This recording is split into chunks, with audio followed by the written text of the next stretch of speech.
এবার আমাদের মহারাজ কৃষ্ণচন্দ্র উদ্বোধন করতে চলেছেন পানীয় জলের সরোবর।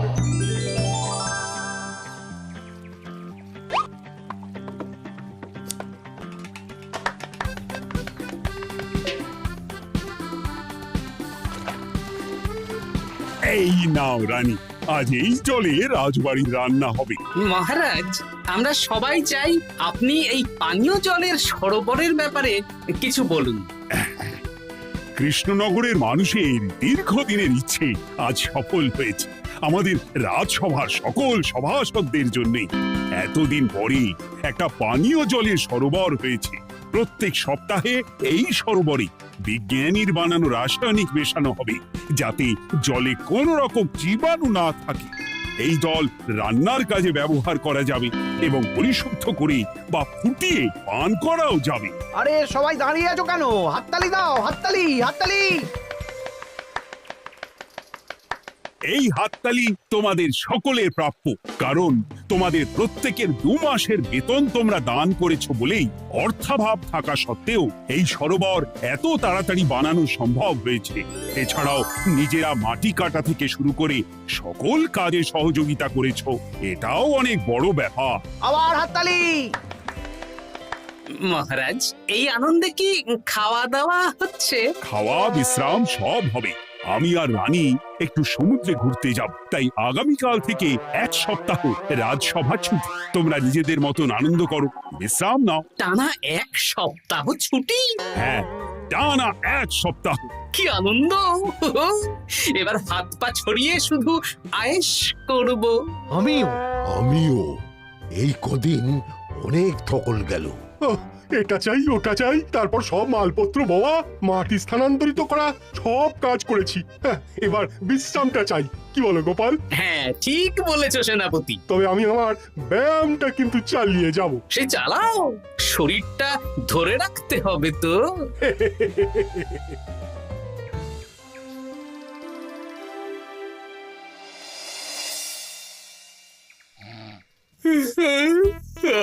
বলি এত ঘুম তো ভালো নয় গো, একটু ব্যায়ামও তো করতে পারো, বুড়িটা একটু কম তো। কি হবে গিন্নি, সুস্থ শরীরকে ব্যস্ত করে এই বেশ ভালো আছি, সুখে আছি। একটু শরবত করে দাও তো। নিজেও তো করে নিতে পারো। আচ্ছা, গিন্নি মানে কি? কি? গৃহিণী, অর্থাৎ যে গৃহের কাজ করবে। আমি যদি ঘরের কাজ করতাম তাহলে তুমি আমাকে গিন্নি বলে ডাকতে। ব্যাপারটা কি ভালো শোনা তো? শরবতটা বানাও দেখি। লোকটার যেন আর তর্স হয় না।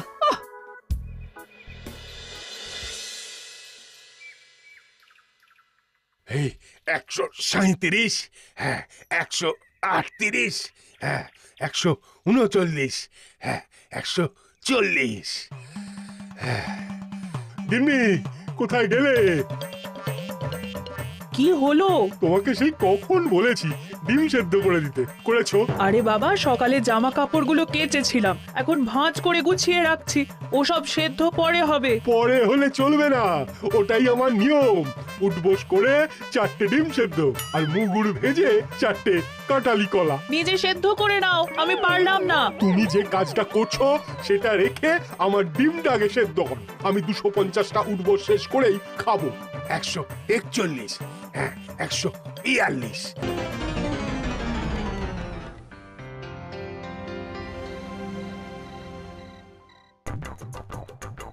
ও গিন্নি, তোমার পিঠে একটু সুড়সুড়ি দিয়ে দাও তো। আমি এখন সন্ধে দেব, সুড়সুড়ি টুসুড়ি দিতে পারবো না বাপু। তুমি তুলতুলে হাতে সুড়সুড়ি দিলে ঘুমটা তাড়াতাড়ি চলে আসবে। সন্ধেবেলা ঘুমোবে কেন? যাও একটু পায়চারি করে এসো। না, এখনো তো পায়চারি না, এখন শুধু বিশ্রাম। দাও দাও দাও দাও, সুড়সুড়ি দাও, সুড়সুড়ি দাও। এই লোকটা জ্বালিয়ে মারলো। গিন্নি, একটু ওই কাঁচা লঙ্কা, কচি শসা, কুচো পেঁয়াজ আর ওই সর্ষের তেল দিয়ে মুড়িটা মাখো, বুঝলে? তুমি তো নিজেও মেখে নিতে পারো বাপু, সব কিছুতে আমাকে কেন আদেশ করো? আদেশ না লক্ষ্মী বউ, আমার অনুরোধ। তোমার মতন মুড়ি কি আমি মাখতে পারি? না না না, মেখে ফেলো দেখি, মেখে ফেলো। একটা কাজ নিজের হাতে করবে না। কি জ্বালাতন রে বাবা।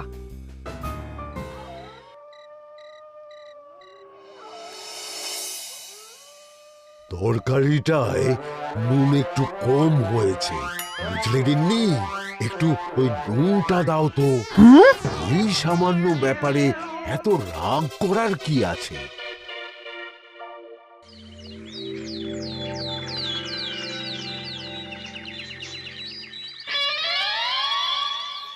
এই একটু জল ভরে নিয়ে যাব, একটু শান্তিতে রান্না করব তার জো নেই।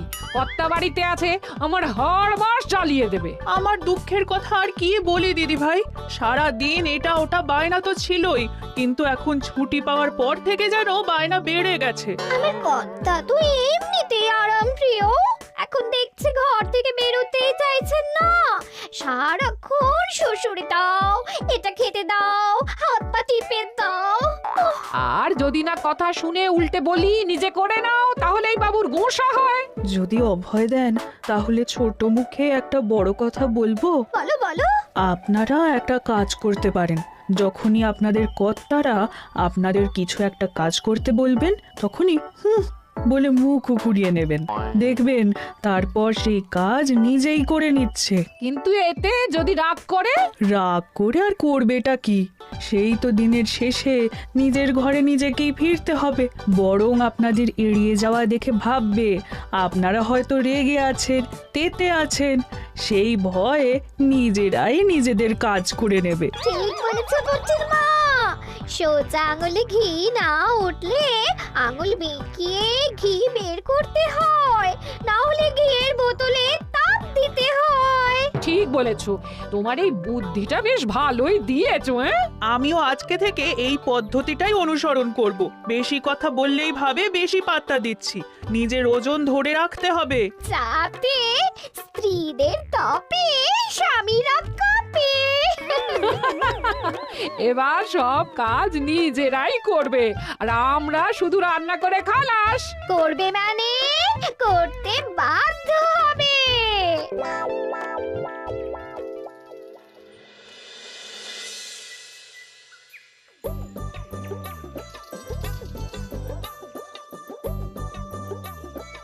কই গো গিন্নি, বাজারের থলেটা ধরো। উফ, বাবারে বাবা, কি গরম, চাবিটা ফেটে গেল গো। কই গো, নিয়ে যাও। যা বাবা, কিন্তু কথাই শোনে না। আরে বাবা, আমি কখন থেকে হাঁকছি বাজারের থলেটা নিয়ে যাও, কোনো কথা কানেই তোলো না। এ নাও দেখো, তোমার পছন্দ মতন কই মাছ এনেছি, আজকে তেল কই রেঁধো কেমন। ওর কি, আমি স্নানে গেলাম, ভালো করে কষিয়ে রান্না করো, হ্যাঁ, দুপুরে পেট ভরে খাবো। হ্যাঁ, এই তোমায় কি হুহু রোগে পেয়েছি নাকি? হ্যাঁ, যাই বলি তাতেই একটাই উত্তর, হুহু। কি মন্ত্রী মশাই, অনেক দিন হয়ে গেল আমাদের হাতে কোনো কাজ নেই। এখন কি আর গোপালের পেছনে লাগবেন না নাকি? দূর, অনেক তো পিছনে লাগলাম, কিন্তু ফলের ফল তো কিচ্ছু হলো না। উল্টে আমার বদনাম হলো, আর তোরাও ফেসে গেলি। তাই আর না। তাহলে এখন কি হাত গুটিয়ে বসে থাকবেন? এখন সুস্থ শরীর ব্যস্ত করতে চাইছি না, বুঝলি? পুজো ছাড়া তো সেইভাবে বড় ছুটি পাই না, কিন্তু অনেক বছর পর এক সপ্তাহ টানা ছুটি পেয়েছি। তাই এই ছুটিটা খেয়ে দিয়ে আয়েশ করে উপভোগ করতে চাই। বাহ, বেশ টাটকা ফল এনেছেন তো। খাবি? আপনি খাওয়ালে আমরা আবার না করতে পারি নাকি? দাঁড়া, তোদের গিন্নিমাকে বলছি কেটে দিতে। কই গো, শুনছো? কই গো? গিন্নিমা তো কোনো সাড়াই দিল না। তাই তো দেখছি। দাঁড়া, আমি রান্নাঘরে গিয়ে বলে আসি।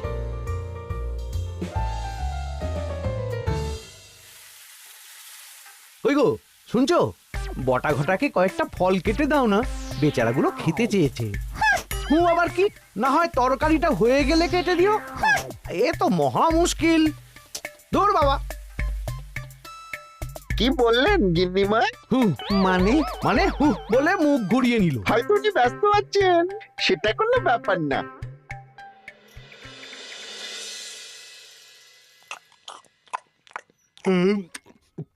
সত্যি তোমার হাতের রান্নায় জাদু আছে। হ্যাঁ, বাহ বাহ।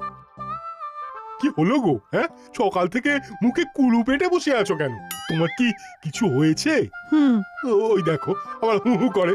দাও দেখি, আর একটু ভাত দাও। হুম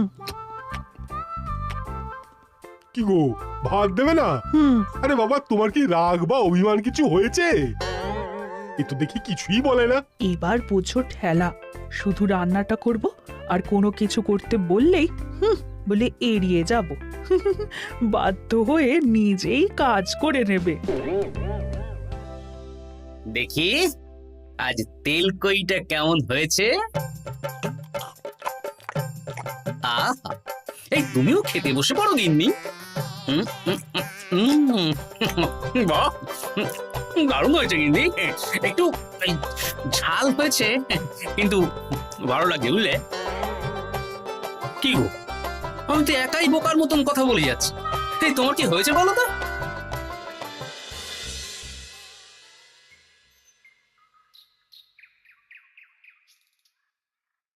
গিন্নি, মুদিখানা থেকে মাসকাবারি সব নিয়ে এসেছি। এবার জায়গার জিনিস জায়গায় ভরে ফেলো তো। কি হলো গো, ভরবে না? কি গো, রাগ করেছো আমার ওপর? নিচে নিচে ভরো ভরো নিচে।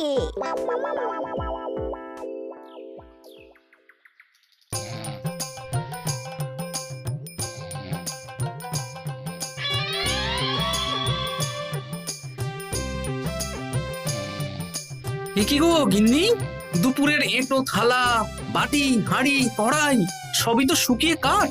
এগুলো মাজবে কখন? আরে, এই কি শুরু করেছো বলো তো? শুধু হু হু করে যাচ্ছ। কিছু জিজ্ঞেস করলে হয় চুপ করে আছো, নয়তো হু হু বলছো। বাসনগুলো মাজবে না? হ্যাঁ, রাতে রান্না বান্না করবে না নাকি? আরে, এ তো আজব ব্যাপার। না, আমাকেই দেখি বাসনগুলো মেজে ফেলতে হবে। বাড়িতে তো আর 5টা দাস দাসী নেই।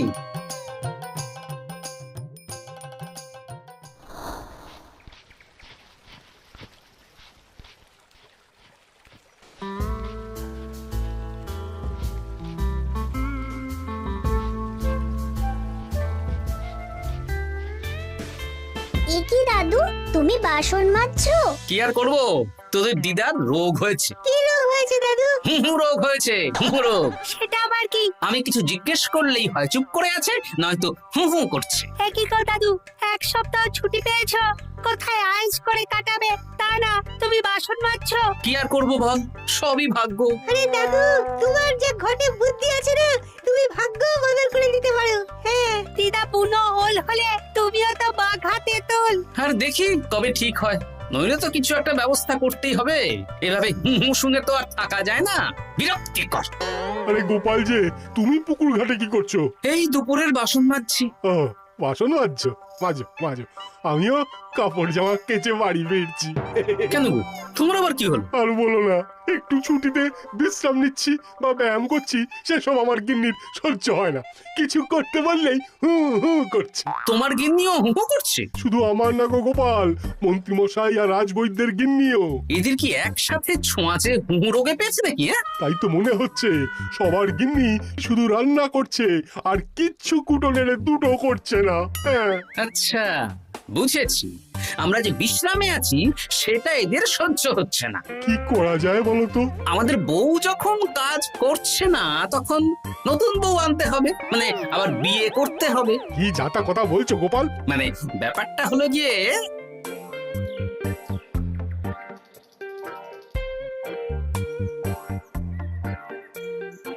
হ্যাঁ, দারুণ বুদ্ধি। তুমি এক কাজ করো, মন্ত্রী মশাই আর রাজবৈদ্যকে এই বুদ্ধির ব্যাপারটা জানিয়ে দাও, আর কাল বিকেল বেলা থেকে আমাদেরও হুহু রোগ শুরু হবে। কেমন? বেশ বেশ।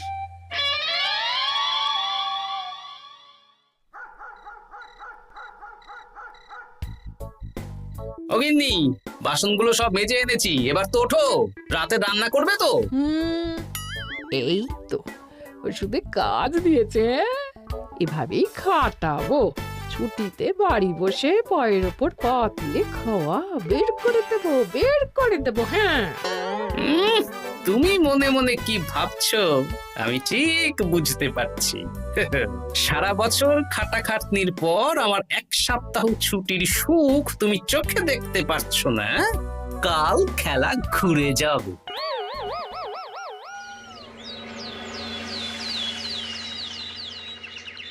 আজ থেকে আমার আর কোনো উপকার তোমাকে করতে হবে না গিন্নি। আমি নিজের ব্যবস্থা নিজেই করে নেব। হ্যাঁ, মানুষটা সেজে গুজে গেল কোথায়? চললাম। কোথায় যাচ্ছি?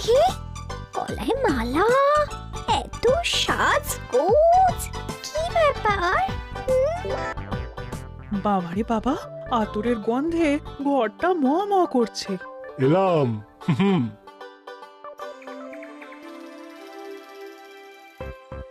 আরে আর বলো না, আমার মানুষটা যে আজকে সকাল সকাল সেজে গুজে কোথায় গেল কিছুই বুঝতে পারলাম না। আমার কথাও তো গলায় মালা পড়ে গেল। আমার কর্তা তো রজনীগন্ধা ফুলের আতর মাখছিল। কোথাও কি কোনো নিমন্ত্রণ আছে নাকি? কিছুই তো বুঝতে পারছি না। আমাদের এই হু হু ওষুধে বেশ কাজ দিয়েছে, কি বলেন? হ্যাঁ, হ্যাঁ, এখন আর বেশি বায়না করছে না। একবার হুক করেছে আর নিজেই সেই কাজ করে নিচ্ছে। আমি শুধু রান্নারটুকু করি, বাকি সব কাজ ওকে দিয়ে করাচ্ছি। কিচ্ছু বলতে হচ্ছে না, বাধ্য হয়ে করছে। আমিও তাই। আজকে তো ভেবেছি খাবার ঢেকে রাখবো, নিজে বেড়ে নিয়ে খাবে। বায়না একেবারে গুছিয়ে দেবো। হ্যাঁ,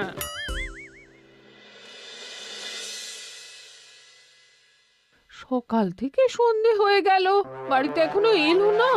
মানুষটা কোথায় গেল রে বাবা? এসো এসো নতুন গিন্নি, এসো। আজ থেকে তুমিও এই সুখের সংসারের সমান অংশীদার। এই এই এই এই এইটা কে? হ্যাঁ? তুমি একটু ওপর পরে এসেছো কেন? হ্যাঁ, নতুন গিন্নি, তুমি আমার পুরনো গিন্নির কথায় বেশি কান দিও না। আমি যা বলবো তাই শুনবে। তুমি আমার জন্য রান্না বান্না করে দেবে তো? আমি একটু একটু বায়না করবো, সব শুনবে তো? তুমি বিয়ে করেছো? ও মা গো, আমার কি সর্বনাশ হলো গো!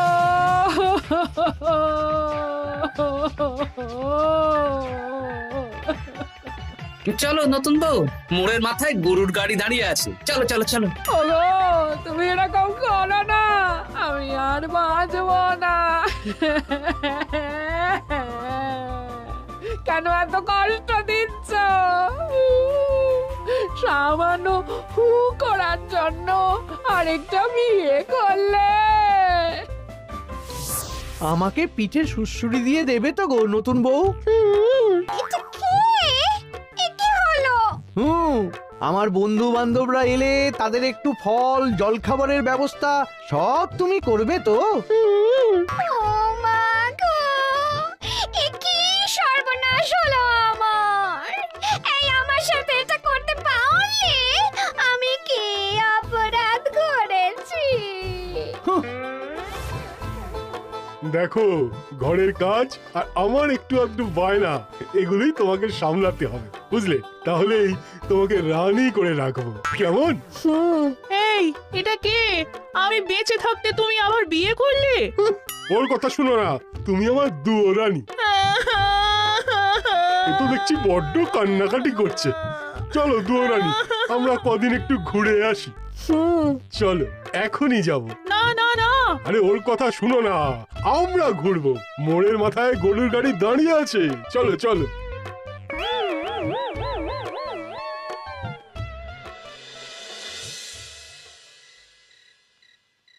এখন আবার ঘুরতে যাচ্ছ? কি আর করবো বলো, আমরা সামান্য এক সপ্তাহ ছুটি পেলাম, ভাবলাম একটু আয়েশ করে থাকবো, কিন্তু তোমাদের সেই সুখ সইল না, তাই আমি মানছি আমি ভুল করেছি, তা বলে তুমি আরেকটা বিয়ে করে নেবে? ওকে মালা পরানোর সময় তোমার বুকটা একটুও কাঁপলো না? আমার মুখটা মনে পড়লো না? এটা তুমি কেন করলে? আমাকে একটু বুঝিয়ে বলতে আমি আবার আগের মতো তোমার ছোট ছোট বায়নাগুলো পূরণ করে দিতাম। তার জন্য বিয়ে করলে? তুমি কি নিষ্ঠুর? হ্যাঁ? তোমরা সবাই নিষ্ঠুর। নিজেদের একটা স্ত্রী থাকতে আবার দ্বিতীয় বিয়ে। কি আর করবো, স্বামীর সামান্য আবদার স্ত্রী না রাখলে তো কোনো সংসারই সুখের সংসার হতে পারে না। অগত্যা। এখন তোমরা যদি কথা দাও যে আগের মতন আমাদের ছোট ছোট বায়নাগুলো সামলাবে, তাহলে নতুন বউকে ওদের বাড়ি পাঠিয়ে দেব, আর আবার আমাদের পুরনো সংসার, সুখের সংসার ফিরে আসবে। সত্যি হ্যাঁ, বেশ কথা দিলাম। দাও দাও মুখ পুরীকে বাড়ি পাঠিয়ে মুখ পুড়ি নয়, পোড়া। এই যে সভাকবি, ঘোমটাটা তোলো তো। কটা ঘুমটা তোল। ঘটা ভোলা তার মানে তোমরা কেউ বিয়ে করোনি? না, তোমাদেরকে পথে আনার জন্য একটা ছোট্ট বিয়ের অভিনয় করলাম। আচ্ছা, এবার তো অভিনয় বুঝে গেলাম। এবার যদি তোমাদের বায়না না রাখি, তাহলে সত্যি সত্যি আমাদের বিয়ে করতে হবে। নয়, হ্যাঁ।